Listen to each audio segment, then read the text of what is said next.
Teve início nessa terça-feira o julgamento da denúncia da PGR contra o ex-presidente Jair Bolsonaro e outros 7 acusados na primeira turma do Supremo Tribunal Federal. Quer dizer, julgamento é o nome formal dado a esse caso, mas na prática o que está acontecendo é basicamente uma encenação de um rito que levará a um resultado que já foi determinado há muito tempo. O resultado nesse momento não é a condenação dos acusados. Essa etapa é em relação à aceitação da denúncia, para que então, caso ela seja confirmada, os acusados passem a ser considerados réus. Só que enquanto o julgamento ainda está em andamento, eles são apenas acusados. E foi justamente o uso desses termos que fez com que um deslize, ou um ato falho, como foi chamado pela imprensa, de Cristiano Zanin, que é o presidente da primeira turma, já sinalizasse que há um resultado previamente definido. Ao ler os resultados parciais no encerramento da sessão da manhã, eu faço questão de enfatizar que ele estava lendo a decisão que estava escrita na folha que tinha em mãos, ele chamou os acusados justamente de réus. A turma, por unanimidade, resolveu questão de ordem suscitada pelo Dr. Celso Sanches Vilardi, advogado do denunciado Jair Messias Bolsonaro, no sentido de indeferir que o colaborador Mauro César Cid se manifeste antes dos demais réus, denunciados, neste momento processual. E por falar em encenação, a sustentação oral feita pelo Procurador-Geral da República, Paulo Gonet, teve uma dramaticidade digna de Oscar na sua interpretação. Em uma peça que deveria ser completamente técnica, Gonet, que foi indicado por Lula ao seu cargo, classificou cada uma das supostas ações descritas com algum adjetivo de forte apelo emocional. Assombrosos episódios, aterradora execução, sinistro nome. A execução de atos de essência golpista criminosa também se estampa em outro conjunto de episódios assombrosos, desvendados no inquérito policial.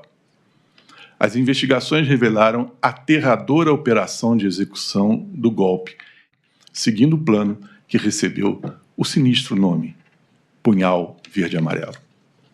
O plano se desdobrou em minuciosas, requintadas e perniciosas etapas. Bom, ao longo da manhã, além da leitura do relatório por parte do ministro relator do caso, Alexandre de Moraes, e da sustentação oral do responsável pela denúncia, Paulo Gonet, também foram realizadas as sustentações orais dos advogados de defesa dos acusados.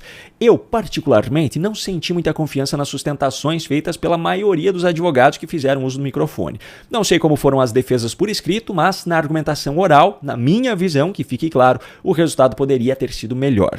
Agora, alguns deles merecem reconhecimento, pois expuseram publicamente e na cara dos ministros várias incoerências que foram registradas até o momento ao longo desse processo. O advogado Matheus Maier Milanês, que atua na defesa de Augusto Heleno, falou, por exemplo, sobre a narrativa que Alexandre de Moraes tem sustentado ao longo de todo o processo, de que as defesas dos acusados têm acesso a todos os elementos constantes no processo. Ele fez questão de dizer que informes de polícia judiciária, que são os documentos aos quais os advogados têm acesso, não são as provas propriamente ditas, mas as versões da polícia judiciária sobre elas. O meu segundo ponto é sobre a necessidade imprescindível de acesso à íntegra das provas, não aos informes de polícia judicial.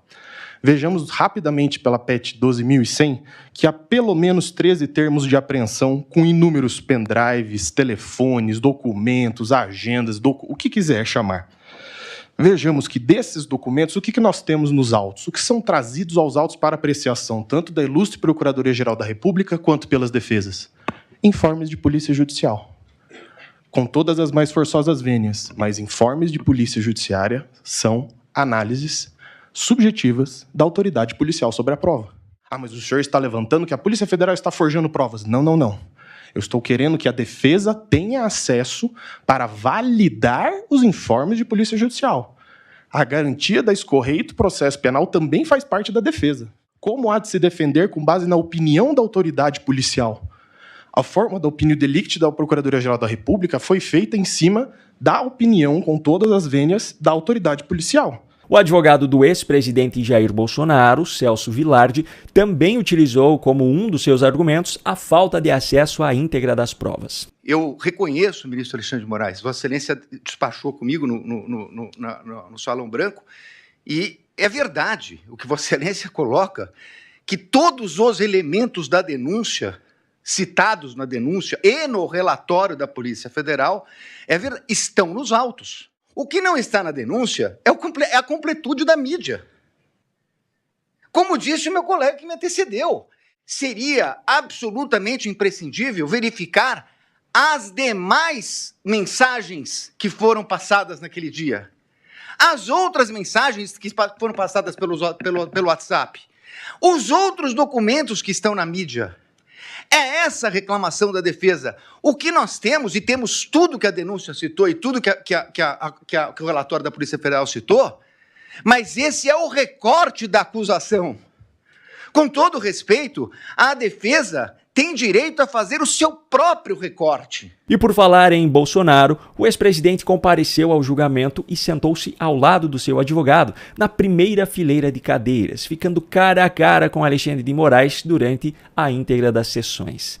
Se esse foi o motivo, eu não sei. Mas o fato é que a cena que mais me chamou a atenção na sessão da manhã foi o quanto Moraes estava tremendo durante a leitura do seu relatório, ainda no início do julgamento. Reparem no quanto a folha que ele segurava balança e o quanto ele se mostrava desconfortável com seus braços. Integrantes do alto escalão do governo federal e das Forças Armadas formaram o núcleo crucial da organização criminosa, mesmo tendo havido adesão em momentos distintos.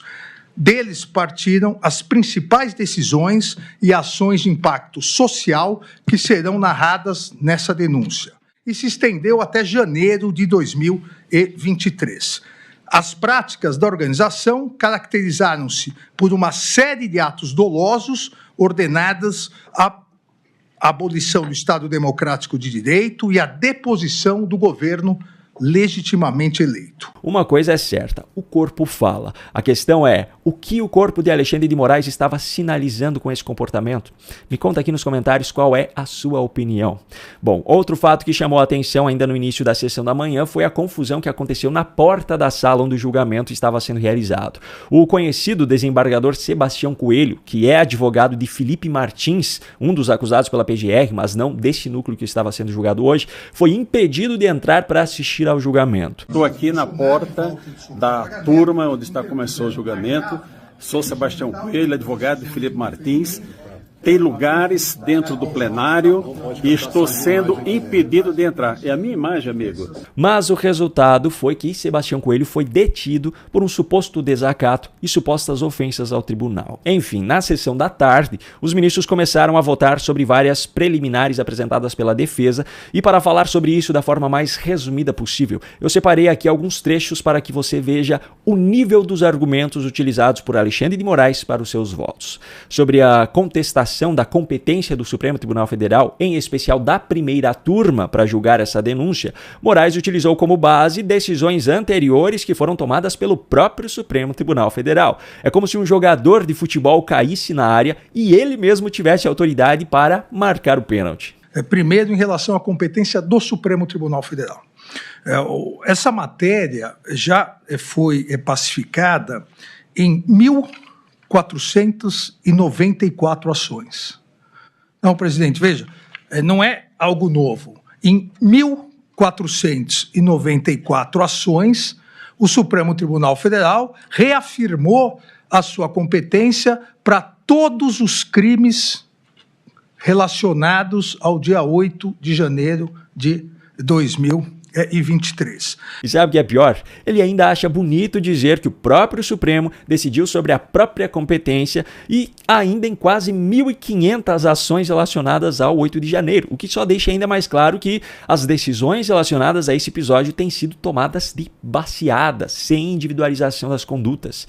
E ainda durante seu voto nessa mesma questão, Moraes ainda fez uso do tempo de sessão para, segundo ele, desmentir uma narrativa que estava sendo veiculada nas redes sociais. E eu aproveito aqui, presidente, para desfazer uma narrativa totalmente inverídica.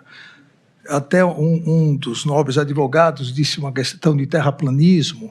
Aqui seria muito semelhante, se criou uma narrativa, assim como a Terra seria plana, o Supremo Tribunal Federal estaria condenando, abre aspas, velhinhas com a Bíblia na mão, fecha aspas, que estariam passeando num domingo ensolarado pelo Supremo Tribunal Federal, pelo Congresso Nacional e pelo Palácio do Planalto. Nada mais mentiroso do que isso, seja porque ninguém lá estava passeando, e as imagens demonstram isso, seja pelas condenações que eu peço para colocar para facilitar. Moraes, inclusive, preparou slides para apresentar os seus argumentos em relação a esse assunto. Das condenações, foram 497 condenações. 50% das condenações, 249 condenações, foram apenas penas privativas de liberdade inferiores a 3 anos. No fim das contas, ao tentar mostrar que não estavam sendo condenadas velhinhas com bíblias na mão, ele acabou mostrando o número absurdo de idosos que de fato já foram condenados até o momento. Das 497 condenações, só 43 têm mais de 60 anos. E, na verdade, se nós pegarmos mais de 70 anos, que foram imagens utilizadas, são 7 condenações. Então, de 497 condenações, e lá também o gráfico, entre 70 a 75 anos, 7. Então, essa narrativa que se criou e se repete através de notícias fraudulentas pelas redes sociais, fake news, de que são mulheres, só mulheres, e mulheres idosas. É totalmente mentirosa. Pois é, acontece que a narrativa mentirosa nesse caso está partindo do próprio Moraes, pois as alegações nunca foram de que apenas idosas ou apenas mulheres estavam sendo condenadas. O que sempre foi dito foi que estavam entre as pessoas presas e agora entre as pessoas já condenadas, idosas que portavam Bíblia na mão, mulheres, entre outros. E o centro da questão, na verdade, é a falta de individualização das condutas. Ao julgar uma pessoa que permaneceu apenas do lado de fora dos prédios e que não destruiu absolutamente nada, como se tivesse feito a mesma coisa que aquele indivíduo que entrou em um dos prédios e que quebrou tudo que viu pela frente. E também a completa falta de isonomia no tratamento dos casos ao votar pela condenação a 14 anos de prisão de uma mulher que apenas escreveu uma frase com batom em uma estátua, mas não entrou em nenhum dos prédios, enquanto manifestantes que invadiram prédios públicos em outros momentos não foram presos, enquanto traficantes têm seus pedidos de liberdade atendidos, etc. Tudo porque foi construída a narrativa de que essas pessoas estavam tentando dar um golpe de Estado. Ou seja, Moraes inventou uma narrativa para então dizer que ela era mentirosa. Agora, os argumentos dele foram tão furados que até mesmo um dos seus colegas acabou desmentindo. Lembra que Moraes disse que essa questão da competência do Supremo, em especial da primeira turma, era uma questão pacífica dentro da corte? Pois é, Luiz Fux mostrou que isso não é verdade. Em primeiro lugar, essa matéria não é tão pacífica assim. Essa matéria já foi mudada e remudada e voltou-se à tese originária várias vezes. Primeiro, no meu modo de ver, se essa matéria fosse tão pacífica, depois da mudança do regimento, dias atrás, desse mês, 11 de março de 2025, 11 de março de 2025, eu votei na companhia de outros colegas e fiquei vencido. E por quê? Porque ou nós estamos julgando pessoas que não exercem mais função pública e não têm foro de prerrogativa no Supremo, ou nós estamos julgando pessoas que têm essa prerrogativa e o local correto seria, efetivamente, o plenário do Supremo Tribunal Federal. Me chamou muita atenção que foi depois da modificação dos regimentos, foi 11 de março, nós estamos no dia 25. E eu votei em companhia de vários outros colegas, e nós já estamos vencidos. Então não é uma matéria pacífica. E o ministro Luiz Fux, ao votar de maneira contrária, ainda expôs mais uma incoerência de Alexandre de Moraes. O fato de que o altíssimo número de ações citadas por ele como exemplo só existe pelo fato de que o Supremo tem feito esses milhares de julgamentos relacionados ao 8 de janeiro. O fato de que há inúmeras ações que já foram julgadas assim decorre exatamente de que o número de partes envolvidas nesse processo é multitudinário. E a questão do número de ações que já foram julgadas, isso não impede que a mão depois se reflita sobre essa questão. Tanto mais que aqui é importante, é que a incompetência absoluta é um vício que é passível de ser alegado, inclusive, na reincidibilidade do julgado. E nós aqui, na primeira turma, temos vários habeas corpus, vários que foram impetrados e, por incompetência absoluta, foram concedidas as ordens. Então, eu peço todas as vênias para manter a minha coerência de que manifestei semana passada. Bom, com o encerramento das análises das preliminares apresentadas pelas defesas, o presidente da primeira turma encerrou a sessão e deixou para amanhã, como já estava previsto, o julgamento do recebimento da denúncia. Agora eu quero saber de você. O que está achando desse julgamento até aqui? Me conta aqui nos comentários.